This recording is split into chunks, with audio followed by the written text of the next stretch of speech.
What's up, everybody? Ahsoka is over and it went out with a bang. There's a ton to talk about, especially the ending, because wow, whoa, wee wah, did Dave do something huge? There will be spoilers for the episode in this video, so proceed at your own risk and make sure you have a great day.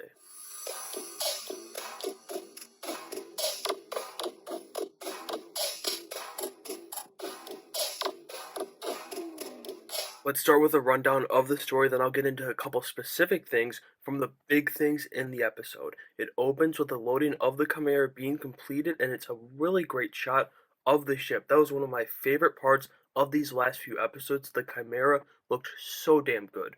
Morgan becomes a true Night Sister. I knew it was a good idea making that name for them, and gets the blade of Mother Talzin as the credits roll. After the credits, Ezra is building his new saber with Hu Yang, and I'm not positive on this, but he might have been using Kanan's crystal here. Don't take my word on that though. There's no really evidence for that, and it doesn't really logistically make sense, but just a little fun thought I had while I saw the blue saber ignite. We also learn Sabine's entire family died at the Siege of Mandalore, and that's the reason Ahsoka got scared and stopped training her. That makes a lot more sense now since her master Anakin went through something similar and she saw him turn into Darth Vader.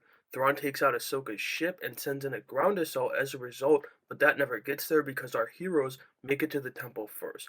This is where they take on the Night Troopers, and then those, after they're defeated, quickly become the zombie Night Troopers, and I love this. It's a little bit from Legends, but also from Filoni's work in animation with the Undead Night Sisters. I loved it all. They do kind of make quick work of them though, and then they trap them and stuff. But once they start to get close to Thrawn, he sacrifices Morgan Elsbeth, leaving her behind to delay the enemy. Ahsoka kills Morgan as Ezra is aboard the Chimera now, and Sabine, who could have gotten on board with him, stayed behind to help her master as Hu Yang pulls up in their ship, and it seems they're just gonna make it. But after delivering an amazing monologue, Thrawn sends the Eye of Sion into intergalactic hyperspace, and the three are stranded, trading places with Ezra. Shin is leading the Raiders. Baylan is standing on a very important statue, and our three protagonists for most of the series are amidst the Noti as the Force Ghost Anakin looks proudly upon his former apprentice. I love this finale.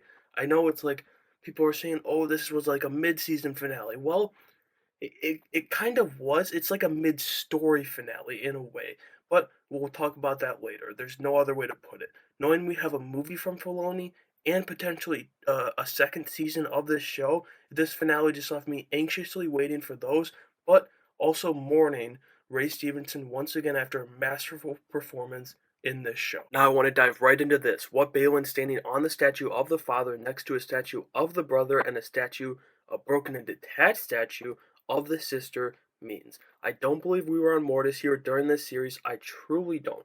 I believe this place is very strong in the Force, maybe even like a hotspot or even the epicenter of its existence, which would explain why it called Baylan, seemed to call it Sabine and Ahsoka too towards the end, and brought the Night Sisters so much power and really.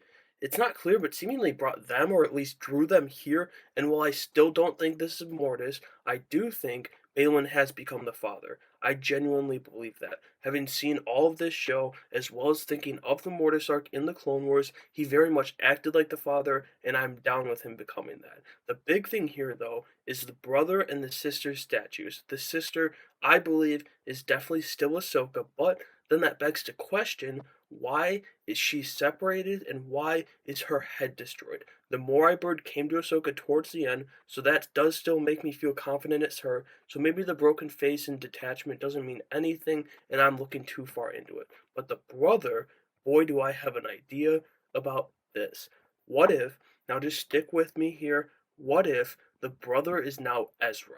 How crazy would that be? The one hero who escaped Peridea isn't actually a hero, but has fallen to the dark side and put on a good face to get back to the known galaxy. I think Filoni will definitely explore this more, and I can't wait.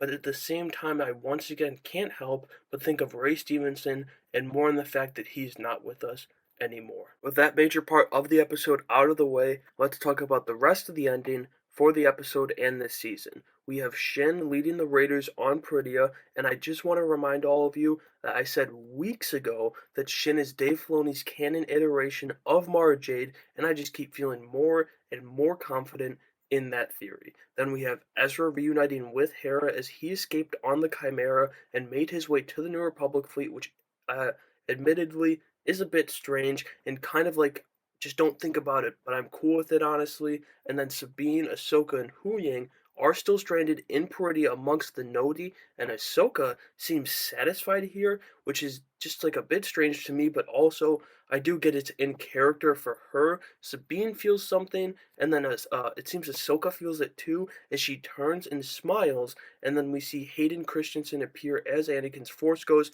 looking upon his apprentice as a proud master. But the most important thing is that Thrawn and the Night Mothers went straight to Dathomir, and I believe this is because, and correct me if I'm wrong, but I believe it's because they have Dead Night Sisters on board and they have to be in those pods on Dathomir, like hanging from the trees, uh, on the Dathomiri trees, in order to be brought back to life. If I remember correctly, this was revealed when Ventress was on Dathomir in Season 4 of the Clone Wars and Grievous attacks, and then Mother Talzin raises the dead. So if I'm wrong, do correct me down in the comments below, but if I'm correct, this would mean Thrawn and the Empire will have an undead army of Night Sisters at their disposal, and they were wild in the animated series. In the end, all these moments, including BAYLAN'S, will likely be picked up in one of two things. The confirmed one being Dave Filoni's Mandoverse movie, but the other being his unconfirmed Ahsoka Season 2. And just one last time, I want to take some time to honor Ray Stevenson again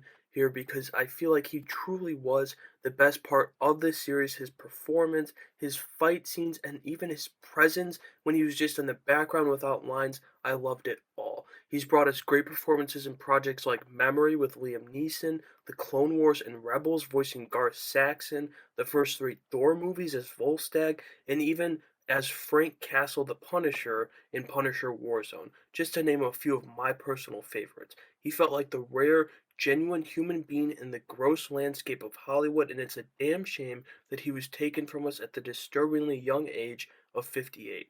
I wish you were here to see the praise he got for his performance and his character in this show and to bathe in the love he's getting, but you will be missed, Ray. The Force will be with you always.